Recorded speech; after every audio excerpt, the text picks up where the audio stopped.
The scriptures tell us that the preaching of the word is essential for salvation. How shall they be saved if they have not heard the gospel? That was also the message of the Reformation. Ex auditu verbo, from the hearing of the word, Luther said. And he focused on preaching. Preaching is the main task in the Puritan tradition. Preaching was seen as essential for justification, for sanctification of the individual, but also of the church. But in order to be a good preacher, you need a good education. And in order to safeguard that the message of the preacher is a biblical one, is a healthy one, the churches thought it wise to have good ordinances to define who is allowed to preach and who is not. Now, in the Puritan tradition, the Synod of Dort plays an essential role. And we commemorated that synod last year in our conference on the Synod of Dort. Now, one of the decisions of the Synod of Dort was to define a church order. This church order of Dort goes back to the church ordinations that John Calvin wrote for Geneva. So we have here a solidly reformed church order. And in that church order, there is much attention being paid to the preacher. Who is allowed to preach? What measures can we take if the preacher does not bring the message according to the gospel? How do we train preachers? Who can be a preacher? What are the qualifications needed? This all has been defined in the Church Order of Dort.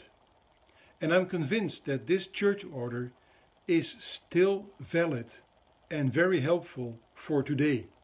Because also today the church is facing the challenge of the training of good ministers for the church, but also the challenge for seeing to it that the message preachers bring is according to scriptures and is confessional.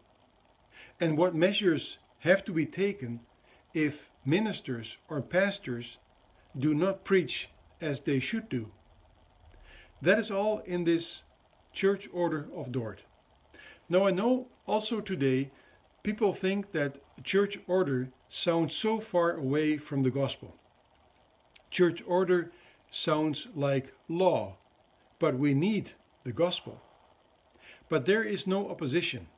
Church order, church law, church polity is needed to preach the gospel well. Church order and church law is needed for a good training of pastors, but also for an enthusiastic missionary preaching.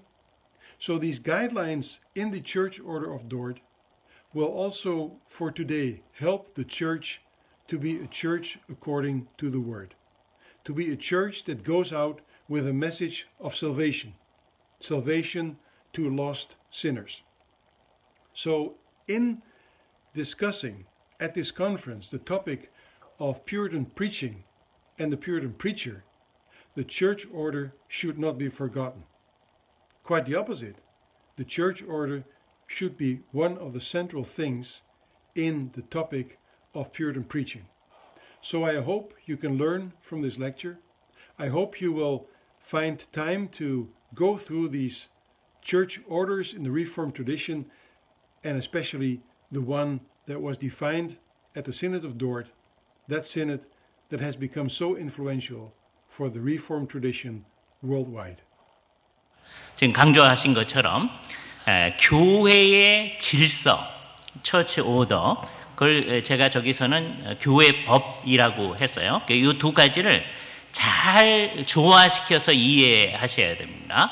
교회의 질서라는 말, 교회 법, 이 두 가지를 교회 법 그러면 우리 교단 헌법 그런 생각이 자꾸 나잖아요. 그거 연결되어지는 거예요. 그런데 그게 어떻게 우리하고 연결이 되어지느냐 하는 거예요.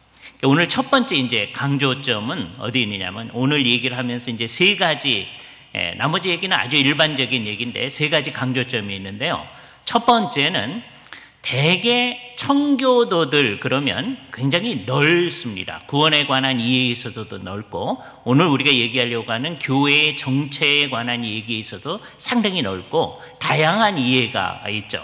그러니까 청교도들 가운데서는 감독파주의자들이 있었고 소위 독립파, 회중 정치를 하는 사람들이 있었고 그리고 이제 우리처럼 장로교회를 하자고 하는 사람들이 있었고 굉장히 넓은데 이제 여기서 우리가 그 중에서 장로교회 쪽으로 가려고 하는 분들의 입장을 가지고 가죠.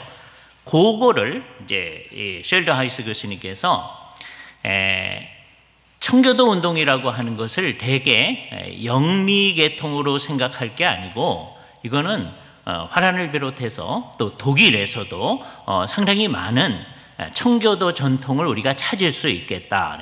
그런데 화란에서의 청교도 전통이라고 하는 것은 개혁파적인 또는 장로교회적인 정통을 가지고 있다라고 하는 것을 얘기하면서 그것의 근원으로서 도르트 회의에서 결정한 처치 오더 교회법을 중심으로 우리가 우리 교회의 교회의 전통을 찾아보는 게 매우 중요하겠다는 얘기를 합니다.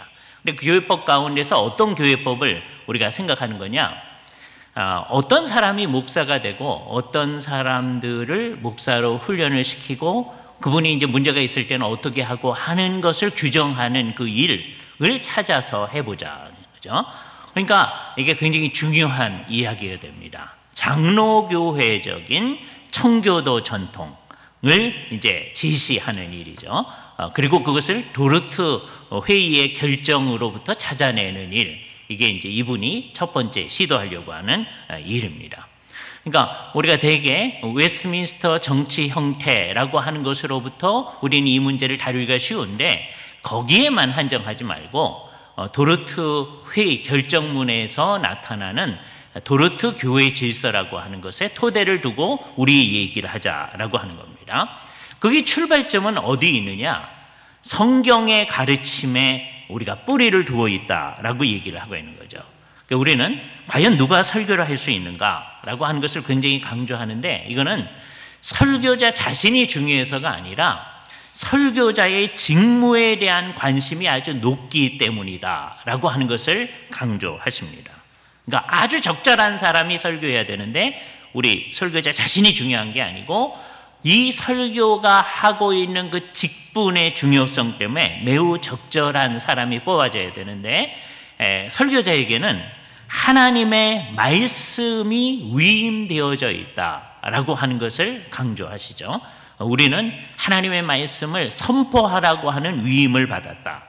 그런데 고린도후서 5장 17절에서 20절에서는 그것을 화목해 하시는 말씀의 사역이라고 요약을 하고 있습니다.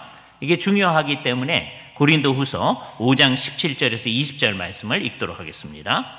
모든 것이 하나님께로서 났으니 그가 그리스도로 말미암아 우리를 자기와 화목하게 하시고 또한 우리에게 화목해 하는 직분을 주었으니 곧 하나님께서 그리스도 안에 계시사 세상을 자기와 화목하게 하시며 그들의 죄를 그들에게 돌리지 아니하시고 화목해 하는 말씀을 우리에게 부탁하셨느니라.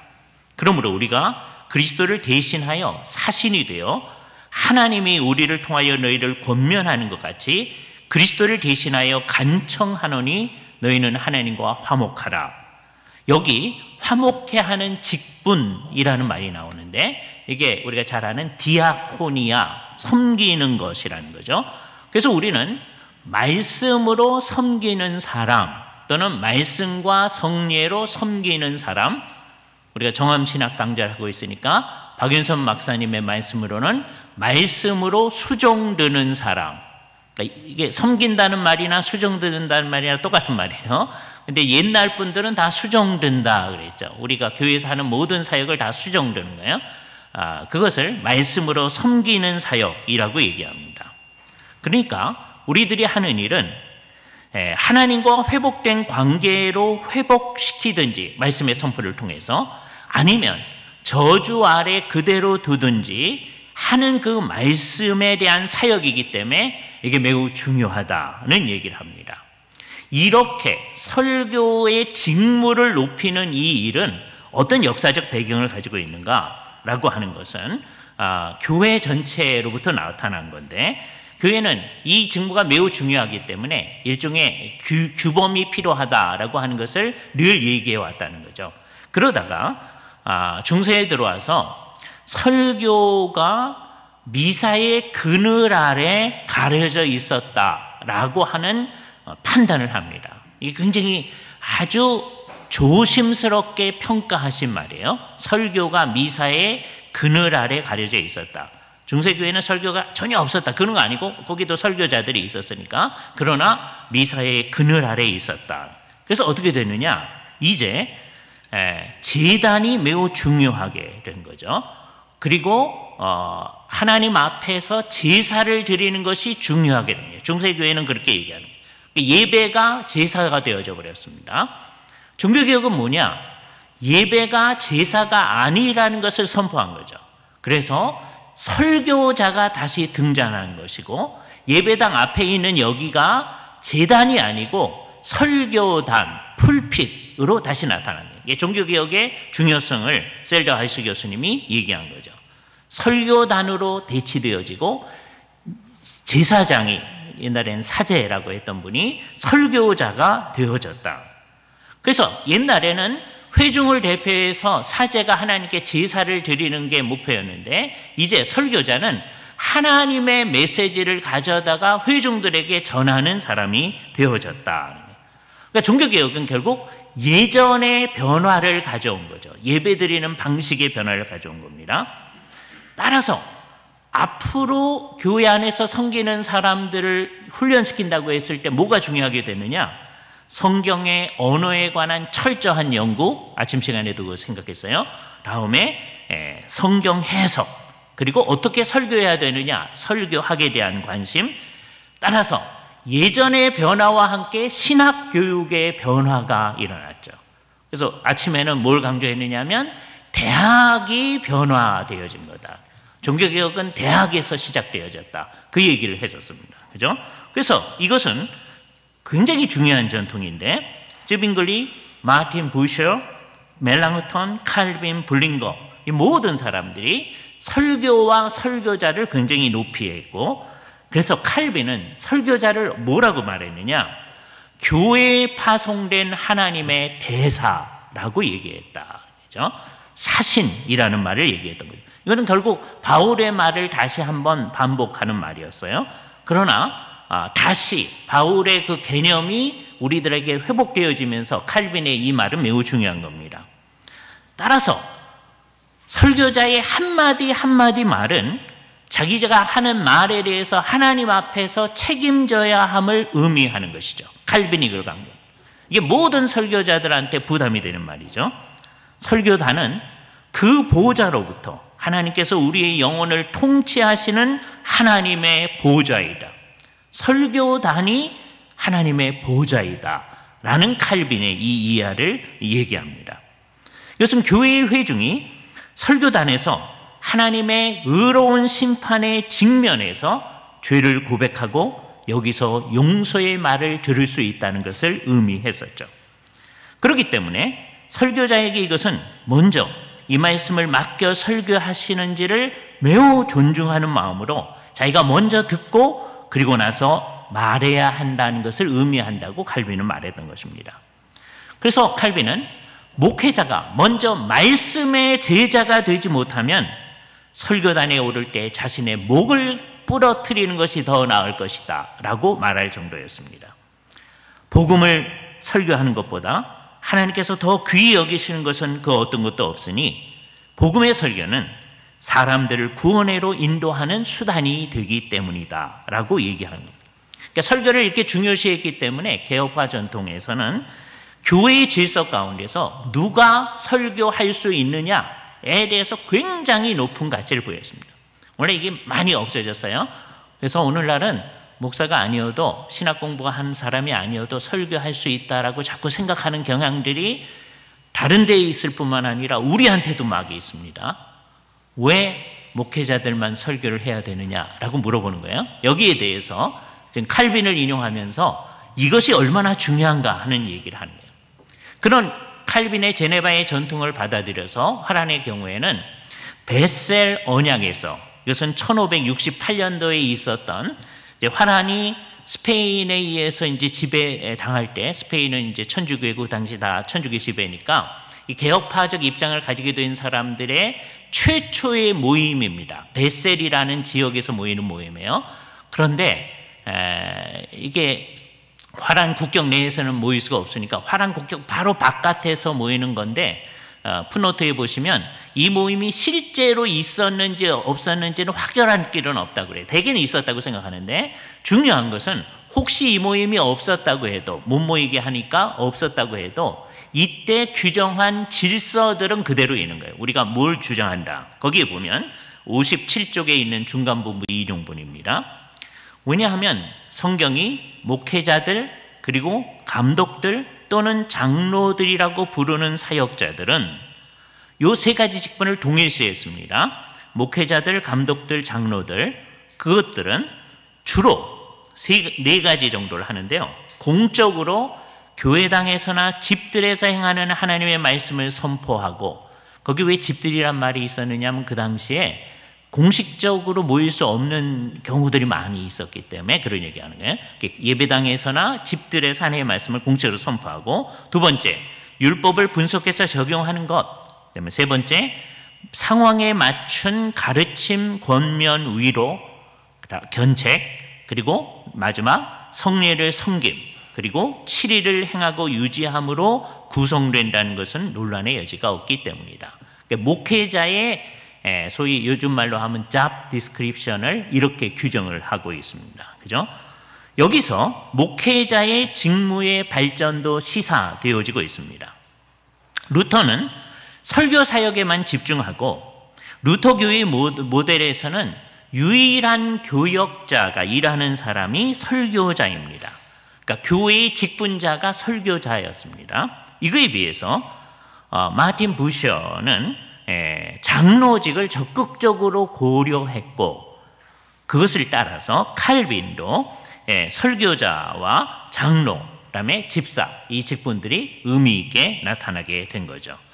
그래서 소위 교리적 예배 때에 강대상에서 가르치는 책무와 주간 중에 있는 교리문답 교육에서 가르치는 사역은 하나님의 말씀을 설명하고 적용하는 사역에서 나온 것이 됩니다.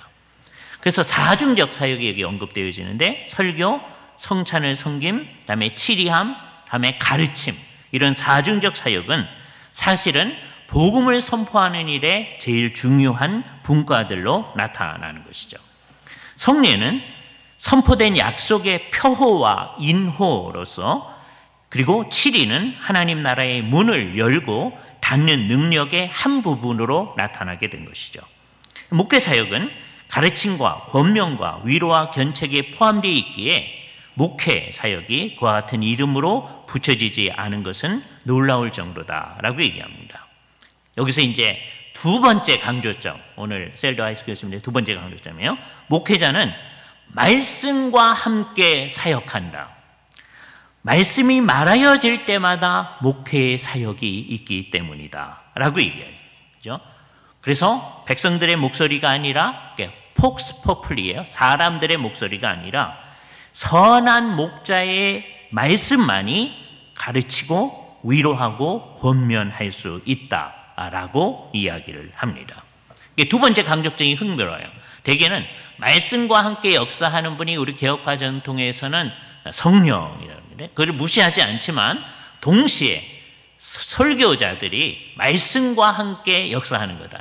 하나님의 말씀이 선포되지 않으면 목사는 자기의 사역을 안 한 거다라고 하는 두 번째 강조점입니다.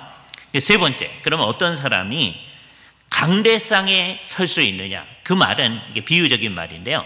누가 목사가 돼서 설교할 수 있느냐? 강대상에 이르는 길, 어떤 사람이 목사가 될 수 있는 길에 대해서 우리 개혁파적 교회의 질서는 명백하게 규정을 하고 있다는 거죠.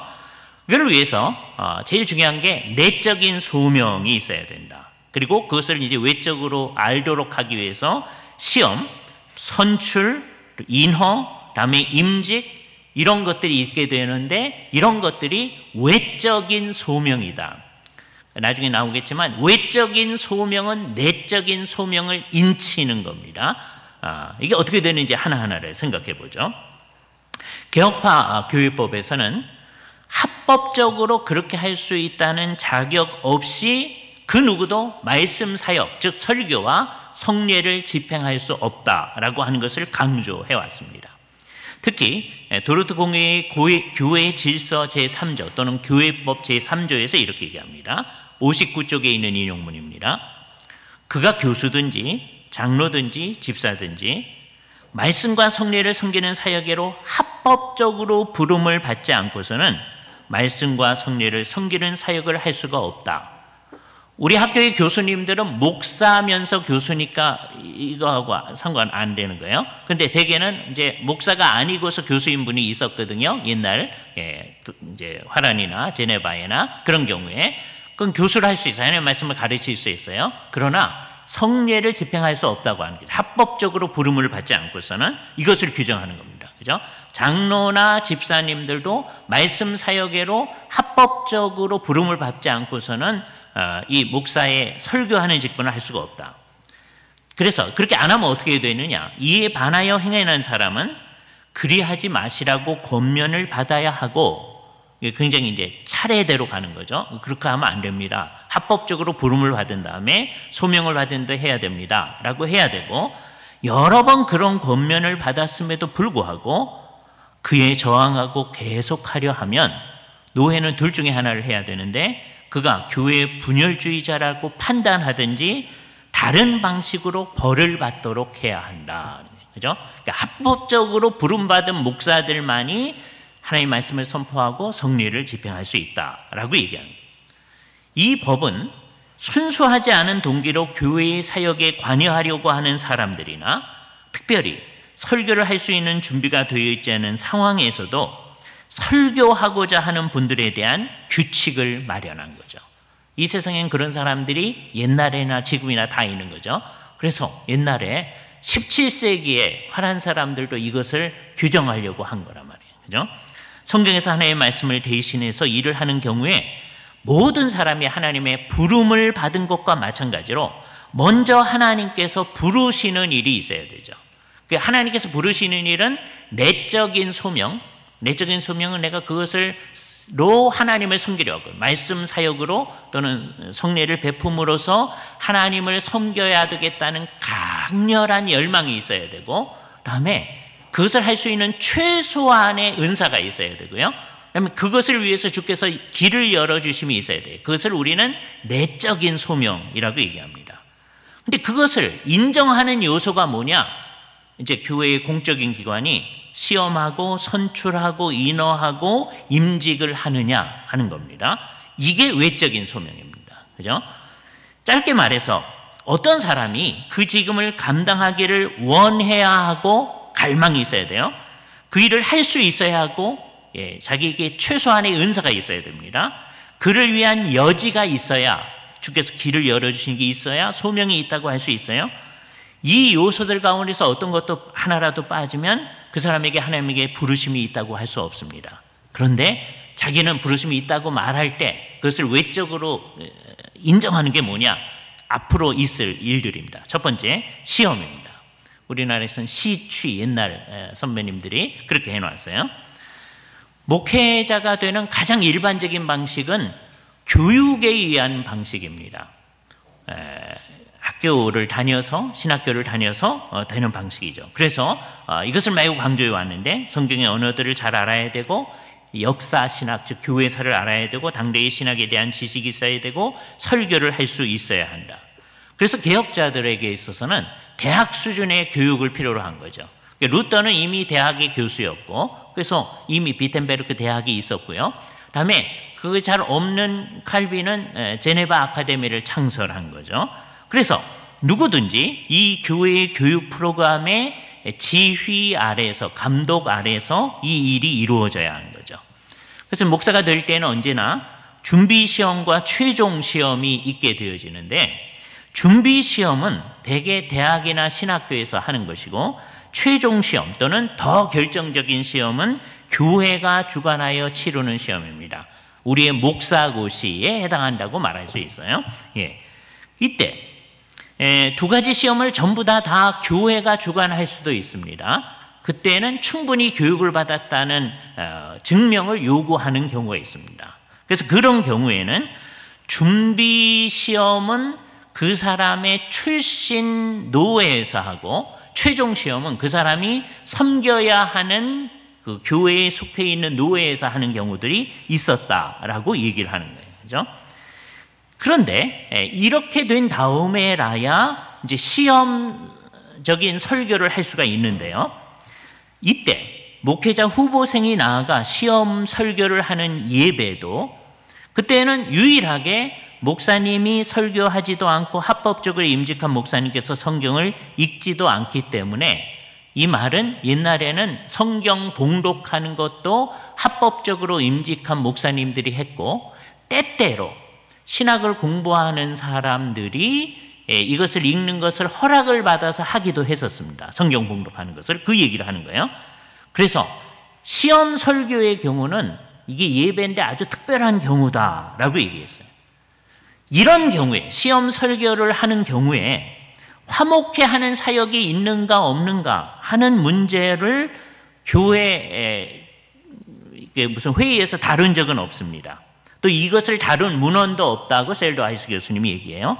그렇지만 교회위원회가 목회자 후보장에게 나가서 성경을 읽고 설교 중에 성경을 설명하고 적용하도록 권한을 주었다면 아직 이 사람이 설교할 수 있는 자격이 없기 때문에 그걸 설교라고 하지 아니하고 때때로 건덕적 강화를 이렇게 썼습니다. edifying discourse.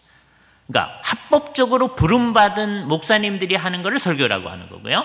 그렇게 되지 않은 분들이 이 시험 설교에서 하는 거 또는 우리 강도사님에 해당하는 분들이 하는 것을 건덕적 강화라고 얘기했어도 여전히 말씀 선포의 한 형태이니까 듣는 사람들이 그 말씀을 잘 들어야 하는 의무가 없는 것이 아니다라고 이야기합니다.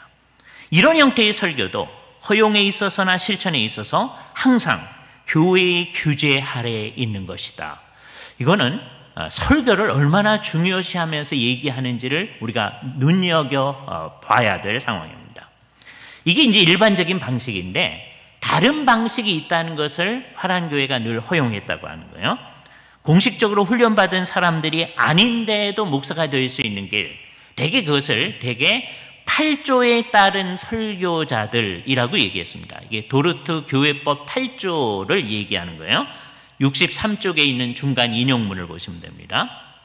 목회를 위한 정규 공부 과정을 밟지 못한 기술자들, 이 기술자들은 이게 이제 일반적인 기술을 가진 사람들이라고 하는 것을 표현한 말이에요. 또는 다른 사람들은 그들의 특별한 은사들, 경건, 겸손, 겸비함, 상식, 사로 분별과 함께 공적인 연설의 능력이 아주 뛰어나다는 확신이 없이는 목회 사역을 하도록 허용될 수 없다라고 규정을 하고 있습니다. 이런 분들이 목회 사역에 지원할 때 만일에 대회가 그것을 허용한다면 노회는 먼저 그들을 시험하고 노회가 허용이 가능하다고 판단하면 그들로 하여금 설교를 해보고 아까 얘기했던 시험 설교를 하는 거죠. 노회가 그것이 건덕적인지를 판단할 수 있다. 그래서 건덕적이라고 생각하면 이 사람들이 목사가 되게 할 수 있다는 거죠.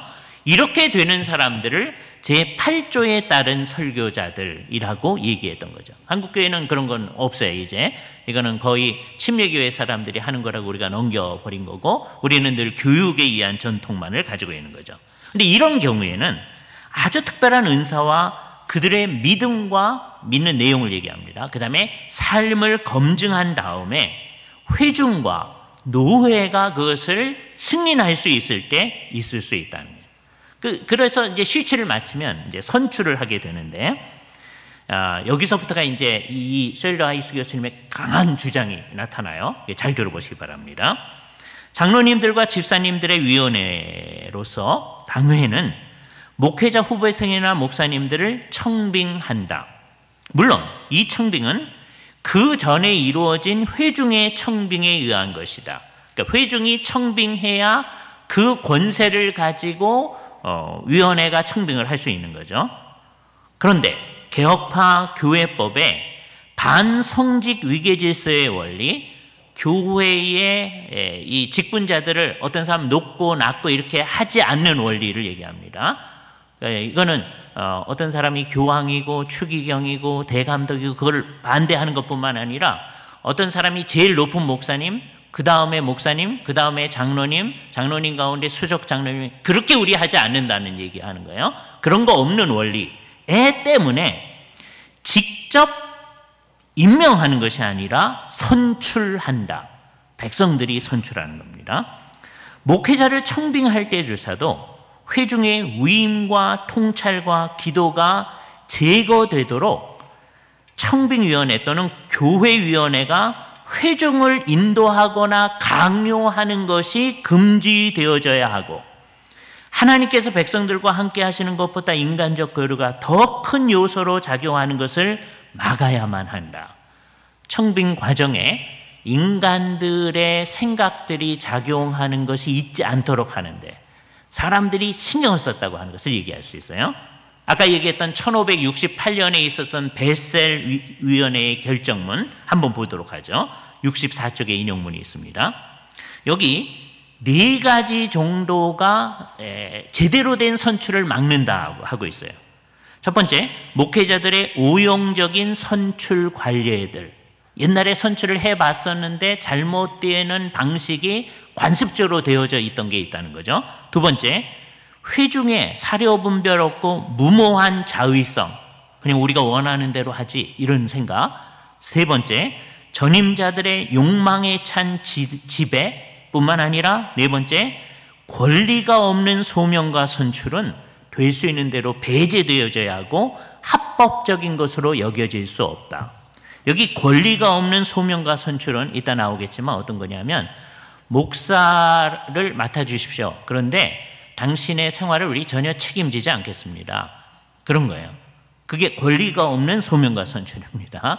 그거는 배제되어야 하고 합법적으로 여겨질 수 없다라고 얘기하는 겁니다. 그래서 도르트 교회지에서 4조에서는 어떻게 목사를 청빙하느냐? 금식과 기도 후에 이것이 이루어져야 된다. 금식과 기도 후에, 이게 너무 중요한 것이기 때문에 이게 선출되어져야 한다. 이것이 똑같이 벨직 신앙고백서 31조에서도 나타납니다. 65쪽 맨 밑에 있는 인용문 보죠. 벨직 신앙고백서 31조입니다. 우리들은 하나님의 말씀의 사역자들과 다음에 그뿐만 아니라 장로들과 집사들은 하나님의 말씀이 가르치고 있는 바와 같이 하나님의 이름을 부르고 질서 잡혀진 가운데 교회에 의한 합법적 선출의 방식으로 그들의 사역으로 교회에 의해서 세워져야 한다고 믿습니다. 이때 교회는 회중들을 얘기합니다. 교회에 의해서 교회를 섬기도록 세워져야 한다라고 하는 것이죠. 회중이 선출이 목사를 선출하는데 회중이 적극적으로 참여하는 것, 예를 들어서 사도행전 6장 1절에서 6절 집사님이라고 우리가 얘기하는 그분들을 선출한 것 같이 성경을 따르는 원칙이죠. 이때 원칙은 목회자의 직음에 대해서는 우선 2사람이 선정되어져야 한다. 우리는 이거에 대해서 그게 혹시 문제가 될까봐 이게 안 하는 게 좋지 않을까 그런 경우도 있어요. 그러나 옛날에 우리 선배들 화랑개혁파 교회에서는 2사람을 늘 제시하도록 했어요. 왜 그랬느냐? 그렇게 했을 때 다음과 같은 것이 나타날 수 있기 때문이다. 66쪽에 보면 인용문 보세요. 사려 깊은 고려들과 조사 후에 가능하면 배수에 적당한 사람들이 회중에게 공표되어지고, 그 2사람 이상이 한 명을 뽑을 때 제시되어지고, 그들 중에 회중이 투표로 한 사람을 선출하여 그가 예배의 직무를 감당하도록 받아들여져야 한다라고 하는 것이 있어진 거죠. 이때 모든 회중들은 정말 하나님의 뜻대로 이루어진 것이라면 그 결정이 하나님에게서 온 것이다라고 받아들여져야 된다라고 생각하는 거예요.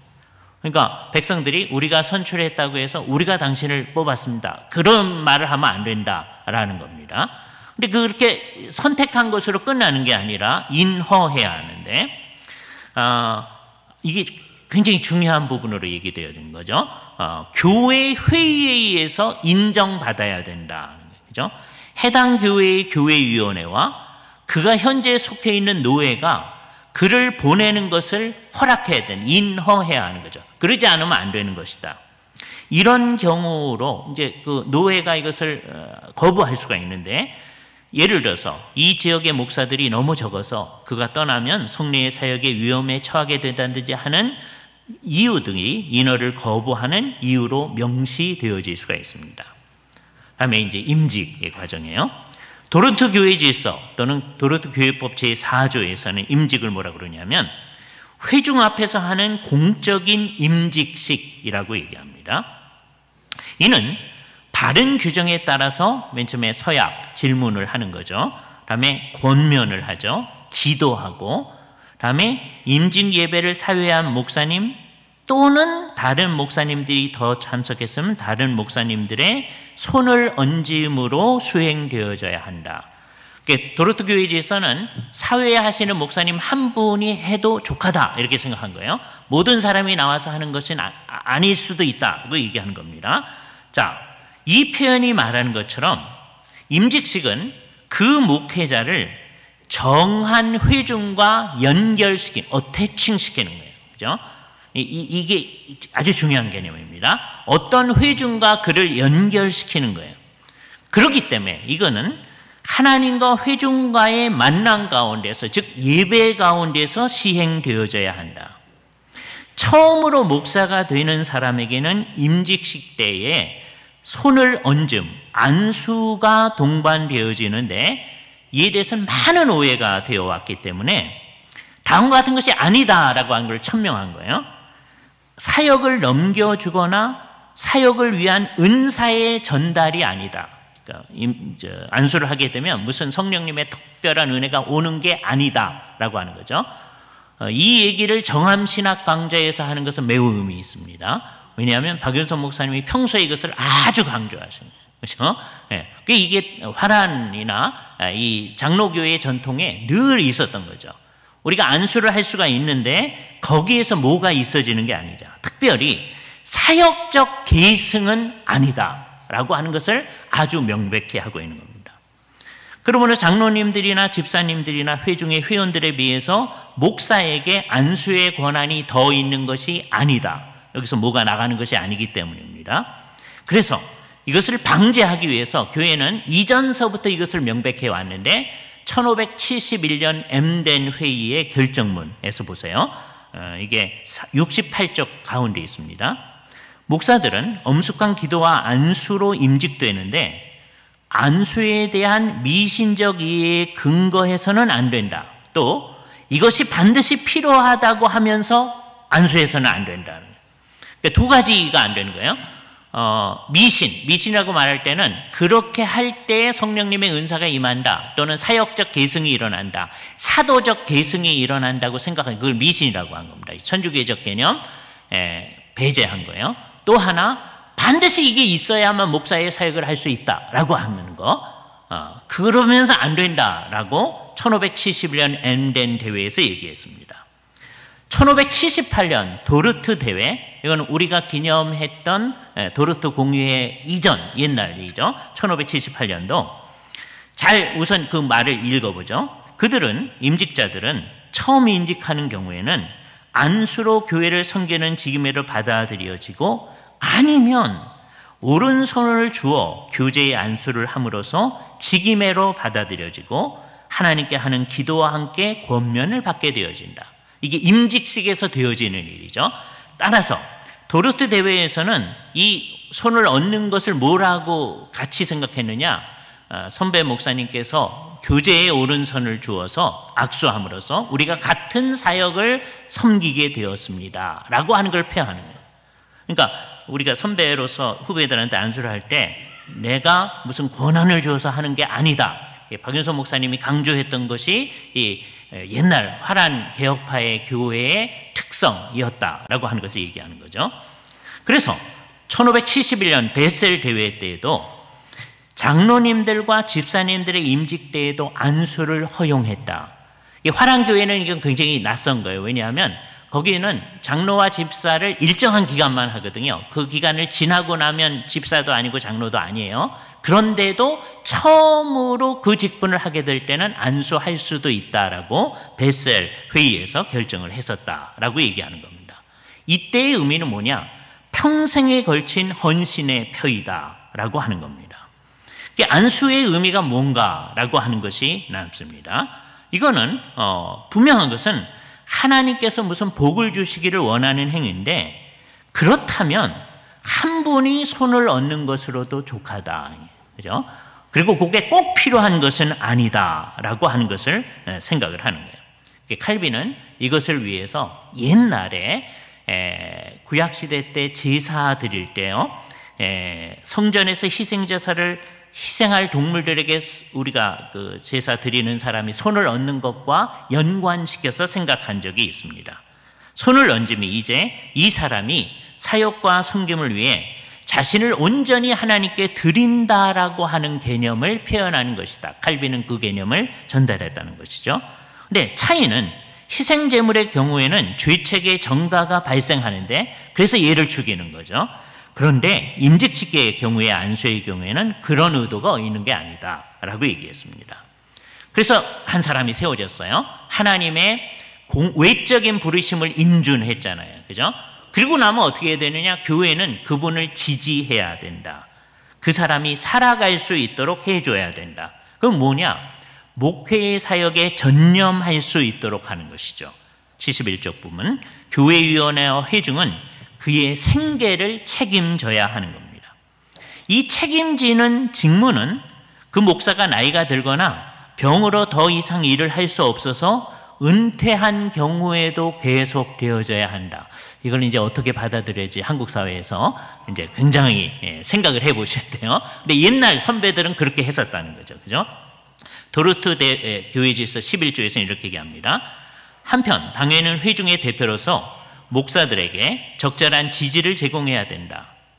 또한 노회도 모르고 판단하지도 않았는데도 목사를 해임해서는 안 된다.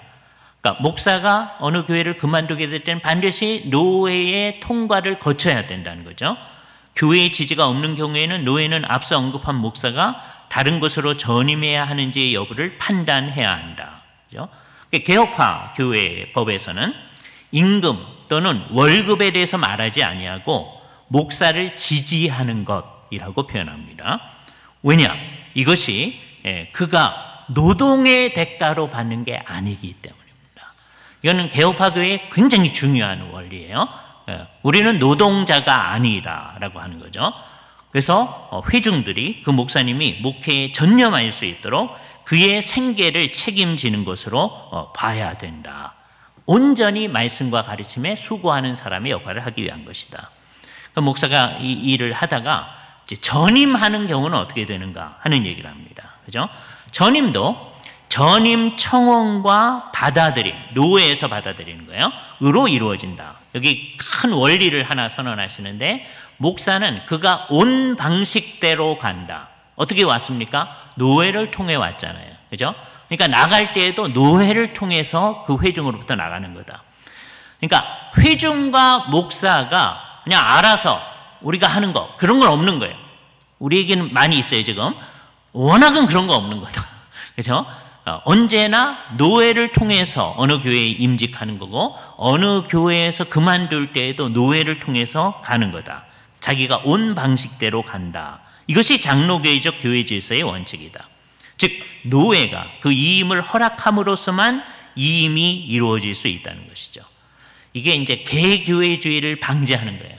우리는 지금 우리 교회가 결정했으면 되는 거지 왜 노회에서 간섭합니까? 막 이러잖아요. 그렇지 않다라고 하는 것입니다. 그죠? 이런 청원들이 영적인 방식으로 다뤄질 수 있도록 하기 위해서 상당히 많은 판단 기준들을 제시했습니다. 한 서너 가지가 있는데, 첫 번째 73쪽, 원칙적으로 너무 짧은 섬김의 기간은 유익하지 않다는 확신에서 각 교회법이 정해놓은 최소한의 섬김의 기간이 지나면 목사님들은 다른 회중의 청빙을 받을 수 있는 자격이 있는 거죠. 그죠? 이것은 목사님들은 그리하지 않을 이유들이 없는 한 다른 회중 등의 청빙을 받지 원하지 않는다고 공식적으로 말할 수 없다 하는 것입니다. 그죠? 그러니까 최소한의 성경의 기간은 한 교회에 있어야 되지만 그 다음에는 어느 목사님이든지 다른 교회에서 청빙을 하실 수 있다는 거예요. 두 번째, 청빙을 고려할 만한 제한되고 확정된 기간이 있어서 관련된 사람들이 너무 오래 기다리게 하지 말아야 된다. 한 교회가 청빙을 했는데 1년을 끄고 내가 기도하겠습니다. 이러면 안 된다는 거예요. 세 번째, 한 목사는 한 회중으로부터 같은 기간 동안에 2번의 청빙을 받으면 안 된다. 물론 이제 세월이 지나고 상황이 달라지면은 이게 가능해요. 그러나 그렇지 않으면 지난번에 청빙이 이루어졌는데 안 된다고 결의가 됐으면 하나님이 하신 것을 우리를 받는 거거든요. 그런데 그거를 거부하는 것이기 때문에 같은 사안에 대해서 같은 기간에 2번의 청빙은 안 된다라고 하는 겁니다. 그다음에 네 번째, 담임 목사님이 공석이 된 교회를 돕고 조언하기 위해서 이웃교회 목사님께서 섬기시는, 우리나라에서는 임시당회장이라고 하는데 여기 카운슬러라는 말을 썼어요. 예. 그 사람, 임시당회자입니다. 우리말로 하면. 그 청빙이 조건에 맞는 합법적인 것이 될 수 있도록 하기 위해서, 예를 들어서 목사의 직무에 대한 언급이나 경제적 지지 등이 교회의 규례들과 일치하는지 등을 분명히 하기 위해서 외부 전문가로서 청빙 문서에 같이 사인을 하도록 되어 있는 거죠. 나머지는 그 교회 성도들과 그 목사님이 하는 건데 외부 전문가로서 임시당회장이 이 일을 한다. 네, 다섯 번째가 이제 오늘 제일 중요한 강조점입니다. 오직 청빙이 있을 뿐이고 목사들이 지원하는 절차는 없다. 굉장히 강한 강조죠. 그렇죠? 목사가 회중을 찾고 자신이 지원하는 일은 있을 수 없으니, 어느 교회를 섬길까 이렇게 지원하고 찾고 하는 건 있을 수 없다는 거예요. 다른 회중이 그를 청빙하고 자신이 그 청빙을 받아야만 한다고 믿기 전까지는 그의 소명상 목사 자신이 섬기고 있는 그 회중에게 묶여 있는 것이기 때문이다. 이게 우리한테는 매우 낯선 얘기인데요. 왜냐하면 지금 교회를 섬기지 않는 목사님이 많은 상황에서 이게 굉장히 낯선 상황입니다. 그러나 지금 이 상황을 뭘 전제로 하는 거냐? 모든 목사님은 한 교회를 지금 섬기고 있다는 걸 전제로 하는 거예요. 그 목사님들은 내가 다른 데 갈 데가 어디 있냐 이렇게 찾아다니면 안 된다는 거예요. 목사가 지원하면 안 된다는 거예요. 그러니까 어떻게 해야 되느냐? 각 교회들이 청빙을 해야 됩니다. 목사 모집합니다. 공고 그런 거 하지 말라는 거예요. 그러니까 아마 셀도 하이스 교수님의 요번에 우리에 대한 강조 가운데 제일 큰 강조가 이겁니다. 지원하는 일이 있어서는 안 된다. 이거 우리가 정말 의미 있게 받아들여야 됩니다. 그죠? 그러므로 목사들이 지원하도록 하기 위해서 광고하는 것도 개혁파 교회법의 원리에 부합하지 않다.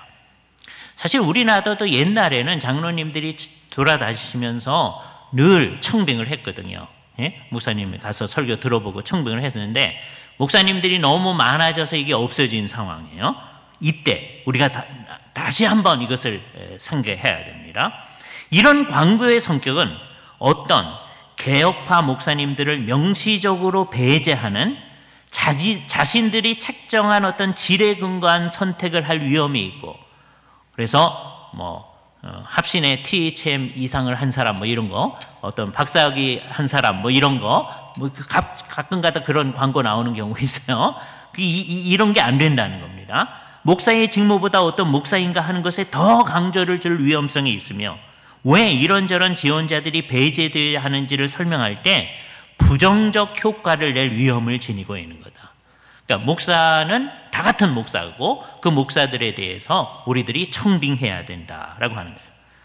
그래서 교회법은 청빙의 규칙들을 다룰 때 인간의 죄성과 목사님들의 죄성을 다 고려하고 있다.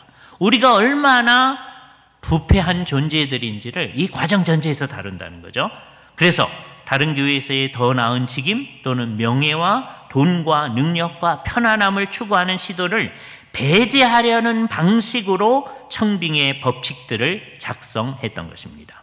교회위원회들과 회중들도 죄성에 관여될 수 있기 때문에 청빙 규례에 청빙은 순수하고 영적으로 다루어지도록 규정되어 있습니다. 순수성, 영성, 기억해야 되죠. 그런 대표적인 예가 될 수 있으면 두 사람을 추천하도록 한 거예요.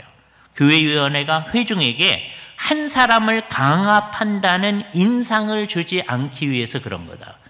우리는 한 사람씩 해야 문제가 없을 것 같아서 그렇게 하는 경우들이 있는데 생각이 좀 다르죠. 정말 모든 회중들이 잘하도록 하기 위해서 한다는 거예요. 노예를 대신해서 임시다용회장이 이 문제에 질서 있는 방식으로 처리하여 청백문서가 예를 들어서 살해 문제에 있어서 교회의 규범에 벗어나지 않도록 돌아봐야 할 것이다. 그러니까 목사는 평생의 소명이죠. 그럼에도 불구하고 이제 그만둘 때가 있어요. 그 방식이 셋 중에 하나인데 첫 번째 은퇴하는 겁니다. 설교 사역의 가장 자연스러운 마침은 은퇴하여 은퇴 목사의 직임을 받게 되는 겁니다. 가장 영예로운 것이죠. 이 용어 에메리터스라는 용어는 본래 로마 군대에서 사용하던 용어입니다.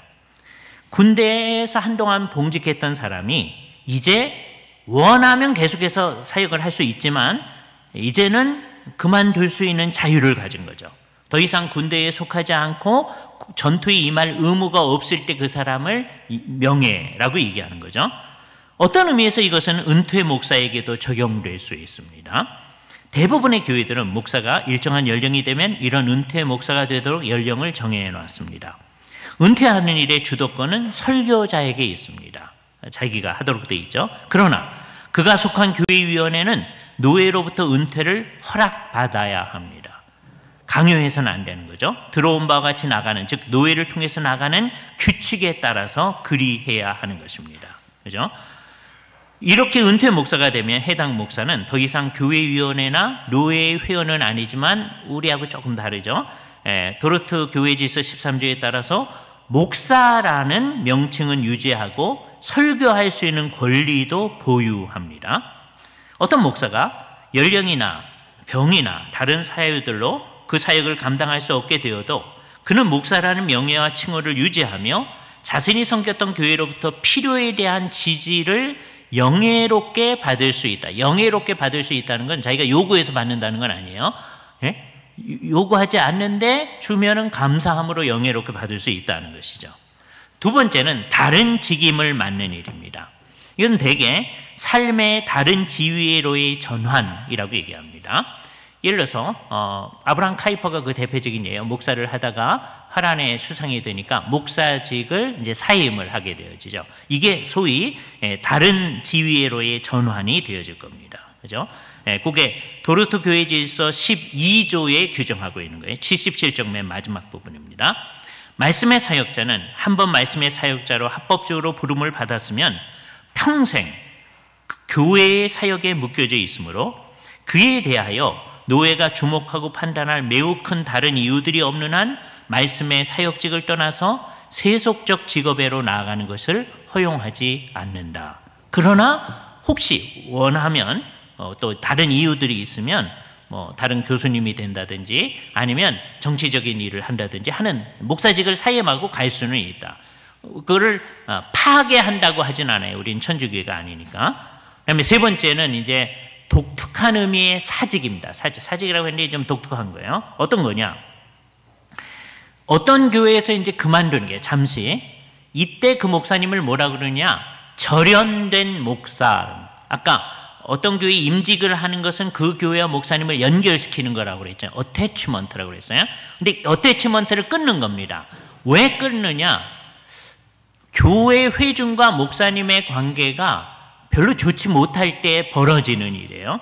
그래서 목사님도 절연된 목사가 되지만 그 회중도 역시 절연된 회중이 되는 겁니다. 그죠? 그렇게 되면 이런 의미의 사임은 치리적인 것이 아니고 목사를 치리하는 게 아니고 그 회중하고 관계가 불편해서 더 이상 목회 사역을 할 수 없다고 생각됐을 때 허락할 수 있는 것인데 회중과 목회자 간에 교회위원회와 목회자 간에 적절치 않은 관계로 인하여 행해지는 것이다. 이런 불편한 관계는 처음부터 있을 수도 있고 목회 시기 중간에 발생할 수도 있다. 어찌되었든지 관계가 열매를 내기보다는 더 불편해지고 변화시키려고 노력해도 변화될 수 없는 상황에서 이런 결정, 즉 절연된 목회자, 절연된 회중이 있는 결정을 내릴 수 있다는 거죠. 이런 절연된 목사는 다른 공동체, 다른 회중의 청빙을 받을 수 있게 되고 다시 목회자 후보생과 비슷한 위치가 있게 되어지죠. 그러나 그 사람은 이미 임직한 목사이기 때문에 다시 임직식을 하진 않고 그 교회의 직무를 맡는 식은 할 수 있겠죠. 이때 이제 화란 사람들의 큰 의식이 작용하는 거예요. 화란의 신학자 윌리엄 브라클이 뭐라고 그러냐면, 만일 목사로서 선길 임지가 전혀 없다면 소명이 없는 것이다 라는 말을 했어요.